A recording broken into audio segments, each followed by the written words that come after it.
you got to kill him. And that's not all he reportedly said. Doug Brinkley, let me bring you in, presidential historian at Rice University. Good to see you, sir. Thanks for having me.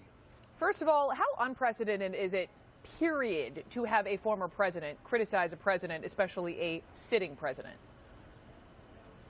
Well, it happens. I mean, Jimmy Carter used to beat up on Ronald Reagan regularly, and you can give many examples of it. But this was a very noticeable event in Las Vegas. George W. Bush has assiduously avoided finger pointing or criticizing President Obama.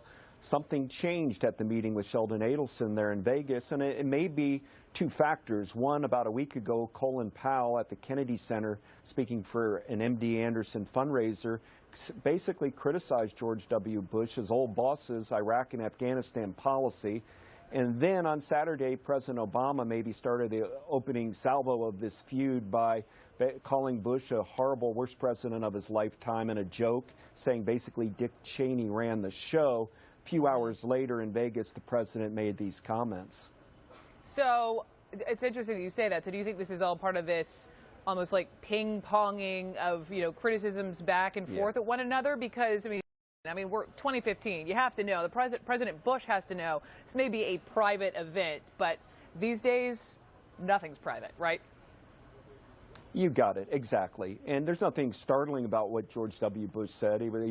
It was a neocon view of foreign policy. But the very fact of the matter is that he took the gloves off and didn't just swipe at Obama one or two times, about 3 or 4 times, according to the Bloomberg story, which basically saying that Al-Qaeda is still alive, that ISIL is the new Al-Qaeda, and this president is making us weak. I thought it was very strong words for George W. Bush, and it'll be curious to see how the White House responds to it.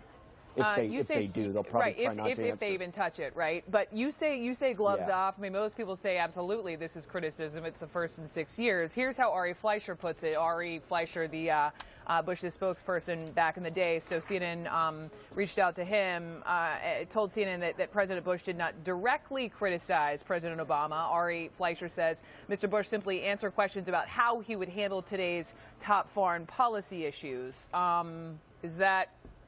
How do you read that? No, I don't think that's accurate. I mean, here you have George W. Bush basically quoting Lindsey Graham talking about what a boondoggle things are. In other words, saying, I agree with Lindsey Graham who said this. He was clearly trying not to leave an ugly soundbite, there. And this wasn't done on a talk show on TV. It was ostensibly done in private. But there would be leakage. And the real point here is about Jeb Bush. Bush was in Florida. He did not go to Las Vegas. Yeah.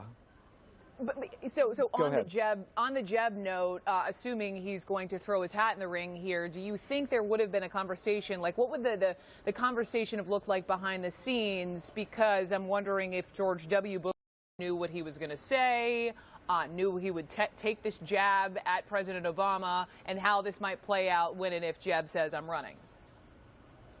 Well, I think that's part of all this. I think George W. Bush was there to let Sheldon Adelson know my brother is a neocon. In his remarks, he said, I'm probably an albatross around my brother's neck. I'm not sure I'm going to be able to help him. But I am a great friend of Israel, and I'm tough on the war on terror, and so is my brother, Jeb. He was playing the surrogate for Jeb Bush and trying to get Jewish American voters on the side of Jeb, even though he wasn't there for the Adelson meeting.